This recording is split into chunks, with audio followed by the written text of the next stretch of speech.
2차 방정식의 두 실근이 모두 양수일 때, 음수일 때, 서로 부호가 다를 때 다음과 같이 계수와의 관계를 정리할 수가 있습니다. 먼저 두 실근이 모두 양수이면 두 실근을 가져야 하기 때문에 판별식 D가 0 이상이 될 테고요.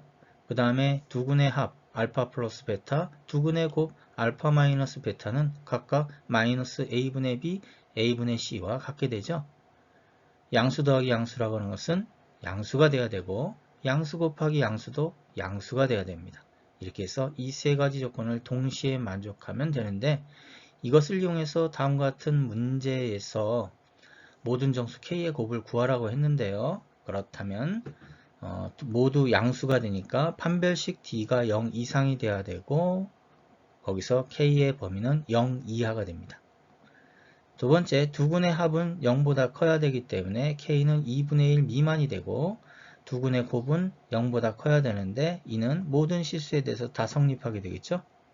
그리고 이 세 가지 조건을 동시에 만족했을 때가 되기 때문에 이 세 개를 연립하면 K는 0 이하가 되고 그 안에 있는 모든 정수의 곱이니까 0과 곱하면 다 0이 되겠죠.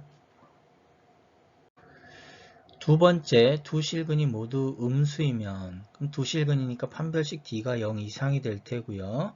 두 근의 합과 곱 그러면 음수 더하기 음수는 음수가 되죠. 그래서 마이너스 A분의 B가 음수가 되고 두 근의 곱은 음수 곱하기 음수니까 A분의 C는 양수가 됩니다. 이렇게 해서 세 가지 조건을 동시에 만족해야만 하는 다음과 같은 형태의 문제에서 정수 K의 합을 물어봤네요. 그럼 먼저 두 실근이니까 판별식 D가 0 이상 이 부등식을 정리해서 계산해주면 K는 마이너스 4분의 1 이상이 될 테고요. 이번엔 두 근의 합을 근과 계수와의 관계에 의해서 마이너스 A분의 B 여기서 마이너스 A분의 B가 마이너스 3이 됩니다. 그리고 마이너스 3은 음수가 되기 때문에 성립하게 되는 거죠. 그래서 두 번째 조건 성립한 것이고요. 세 번째 조건 두 근의 곱이 이번엔 양수가 되어야 됩니다. 음수 곱하기 음수니까. 그래서 근과 계수와의 관계에 의해서 A분의 C가 바로 E-K가 되죠. E-K가 양수가 되어야 되니까 K는 2 미만이 돼야 됩니다. 그럼 이 두 가지 조건을 동시에 만족해야 되기 때문에 수직선에서 마이너스 4분의 1 이상과 2 미만을 연립하게 되면 공통 영역은 마이너스 4분의 1 이상 2 미만이 되죠. 이 범위 안에 있는 정수는 0과 1, 그리고 0과 1의 합이니까 1이 됩니다.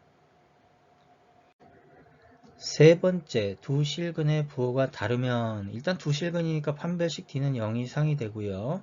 두 실근의 부호가 다를 때는 두 근의 합의 부호를 정하기가 어렵습니다. 왜냐하면 양수의 절대값이 크면 양수가 되고 음수의 절대값이 크면 음수가 될 텐데요. 그래서 이는 정할 수가 없지만 양수와 음수, 음수와 양수의 곱은 음수가 되죠.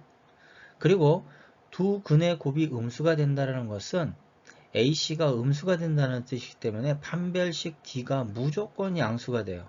그래서 두 실근의 부호가 다를 때는 두 근의 곱이 음수가 되는 A분의 C가 음수가 되는 조건 하나만 성립해도 된다는 뜻이 됩니다.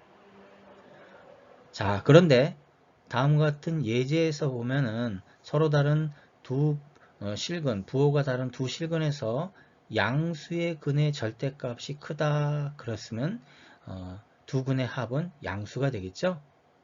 그런데 이제 첫 번째 조건 판별식 D는 정할 필요가 없습니다. 계산할 필요도 없습니다.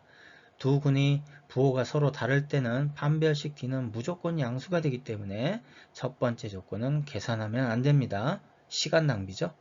두 근의 합은 문제에서는 양수의 절대값이 음수의 절대값보다 크다라고 했기 때문에 두 근의 합은 무조건 양수가 되어야 하고요. 그래서 m의 범위를 마이너스 4분의 1보다 크다. 그 다음에 세 번째, 두 근의 곱은 음수가 돼야 되니까 m은 3분의 5 미만이 돼야 되겠죠. 그래서 일식과 이식을 연립해서 m의 범위는 마이너스 4분의 1보다 크고 3분의 5 미만이 되는데 이 안에 정수가 다음과 같이 그리고 최소 정수를 문제에서 물어봤으니까 마이너스 2가 됩니다. 2차 방정식의 실근의 부호와 계수와의 관계를 정리해보면 두 실근이 모두 양수일 때, 즉 두근의 합은 양수, 두근의 곱도 양수가 되겠죠. 그래서 마이너스 a분의 b가 양수가 되고 a분의 c도 양수가 됩니다. 두근이 모두 음수일 때는 마이너스 a분의 b가 음수가 되어야 되지만 a분의 c는 양수가 되어야 되겠죠. 그런데 두 실근의 부호가 다르면 두근의 곱 a분의 c만 음수가 되면 성립하게 됩니다.